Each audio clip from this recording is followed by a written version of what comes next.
Hey everyone, good morning. It's SeaWorld Update Day. So we're going to tell you all what's going on with SeaWorld, take a look at the Icebreaker roller coaster construction, take a look at the Craft Beer Festival, and also show off what's open and what's closed here at SeaWorld Orlando. I'm the Legend, joined by Molly. Let's go have some fun. Let's kick off our SeaWorld update with a look at the Icebreaker roller coaster. Obviously this was supposed to be the new ride for 2020. Of course, unfortunately, SeaWorld had announced that any ride that has not opened yet in 2020 is now going to become a new for 2021 ride. This ride, all the track work does appear to be done. I have no idea if the electrical and that kind of stuff is done. Obviously the station, as you can see here, is not done. Clearly not done. No. So if you're talking about like the Florida coaster projects, Iron Gwazi was done and ready to go by the time the shutdown came. This ride had definitely some more work to be done. So this is not one that could just flip the switch and have it open tomorrow. I guess it'll open sometime next year. Here's a look at the backside of Icebreaker. This will be the second half of the ride. Looks like you might get some pretty good airtime on that hill there. And the ride does go directly over the pathway to get to the Bayside Stadium. So a quick look at the vertical spike element on the Icebreaker. You might imagine our brakes there at the top. SeaWorld might be time to update this old signage here. Unrelated, guys. Love the logo for Icebreaker. So if you remember, before the shutdown back in March, walls actually went up along the Bayside pathway here for the rumored 2021 roller coaster, which was rumored to be a new B&M surf coaster, a brand new type of roller coaster no one's ever seen before. Well, those construction walls have since gone down. There's no construction going on. If that project's still happening, it'll probably be a 2022 roller coaster now. So unfortunately, based on some financial repercussions to the ongoing global health situation, SeaWorld has decided to close a lot of rides. Starting here at Empire of the Penguin at the Antarctica ride, it is now exhibit only. Which is crazy, it's a 50-minute wait just to see the penguins. I know. They also installed what looks like a permanent looking sign. So I don't think this ride's ever coming back. Probably not. And yeah, man, that's a long, as much as I love penguins, like 50 minutes to go see some penguins. That's not worth it, nope. Sky Tower is also yet to reopen since the park's reopened. And it's interesting too, because they do have like the distancing markers down leading up towards the ride. So you'd think at some point the idea was to open it up, but this has been closed since they reopened. I just say this would be a little bit difficult to open because of the 6 feet distancing and enclosed space and things like that. With the ongoing budget cuts, they do have Wild Arctic. The ride is closed. Now the exhibit and the gift shop is open, so you can still go see the animals. You just can't go on the ride. Also, it looks like they're building some very permanent looking structures over here in what was the old extended outdoor queue. You do have some more budget cuts over here at Kraken and Journey to Atlantis, as these rides now close. Today I'm here on the holiday weekend, so the park closes at 10 for the fireworks.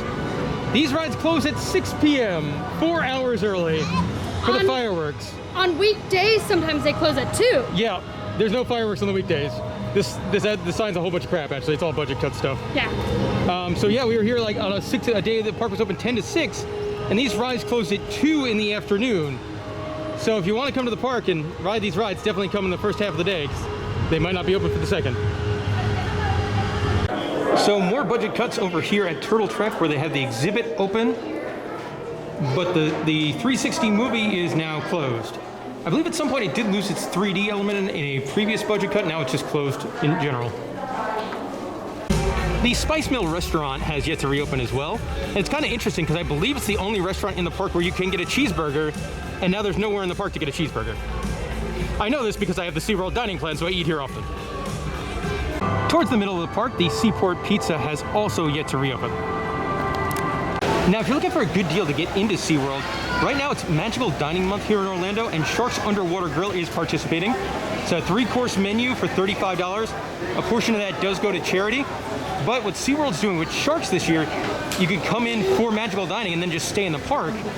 So you do come in, you don't have to pay for parking, and then they'll escort you back to Sharks, you have your meal, and then you're free to stay in the park. So if you don't have admission, that is a very, very good deal. Very good deal. I mean, this park's normally, I think, $100-something to get into. So that's quite the bargain, and the food should be pretty good too. This is pretty cute how they're doing the distancing with the Sesame characters. They put all these boxes in between like the kids and the characters, but it looks good. There's boxes for monster makeup, wigs, magic. Weekends right now, they've got a craft beer festival going on here at SeaWorld, and there's food and drink options. I will say the prices for the beer, if you want to do sampling, it's really not a good deal at all.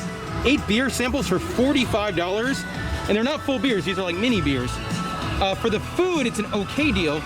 With your annual pass, you do get 3 free options. So that's what me and Molly are gonna show up in our video. We're gonna have 6 different food items. Now, if you wanna come to the park and just drink, you can get a regular size beer, you know, 11 bucks. That's not as bad of a deal, I think, compared to what the samplers are. The first booth up is Brews and Chews. All right, so our first 2 items, they look good. This here is a giant buffalo chicken empanada. Yeah. And then this guy here, a pepper smoked brisket slider. Up next is the Kenny booth, the Yingling pub grub, so you get all sorts of Yingling products on draft, as well as Yingling menu items like chicken wings, and we're going with onion rings. So guys, this is pretty awesome. This weekend at the Yingling booth, they're doing giveaways. If you buy a Yingling beer, you get a free t-shirt. Look at that t-shirt.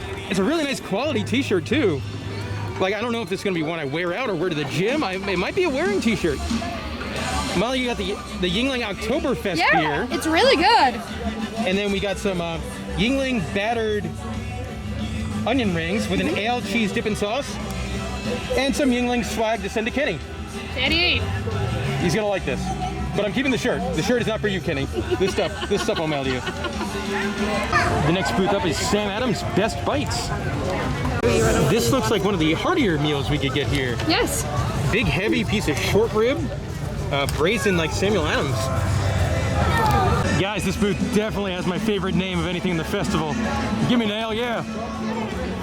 Next up for food at the festival is the Cafe Del Mar. Definitely one of the more unique items at the festival. A rainbow cheesecake cone. And then Molly's drinking a beer. What'd you get? The Big Storm. Wave Maker. This is a friendly reminder, don't come to SeaWorld on Labor Day weekend. This is a line to get in for your temperature scan. And that will do it for our time here at SeaWorld Orlando in this month's update. I apologize, it was not the most positive update I've done here from the park, but unfortunately that's just the way things are right now. Yeah. It's tough too, because like today, the day we're at the park, Saturday, I believe they are closed for capacity. Like nobody else could come into SeaWorld, they're that busy. But then they have all these budget cuts once you come inside. I mean, obviously like coming next Tuesday would be way less crowded, but like... You still have the budget cuts. Yeah. You still have Kraken closing at 2 p.m. for no reason. It's pretty rough. The park's in pretty rough shape right now, unfortunately. The food was really good. That cheesecake cone though? Yeah, cheesecake cone, the short rib, my free Yingling t-shirt. Yeah, don't forget that. So I definitely had some fun here at SeaWorld today, but hopefully, you know, as things come more back to normal and more people come to the park, then hopefully we do see the rides and things like that reopen, because I mean, this park charges $108 to get into. And it's not worth that right now. I mean, it's very debatable whether it's ever worth that. That's true. But it's, you know, now it is definitely not. And I say that as a pass holder. You know, I've been a pass holder for 11 years. We'll be a pass holder again for a while. Do look forward to getting on Icebreaker, but obviously the park's just not in its best shape right now.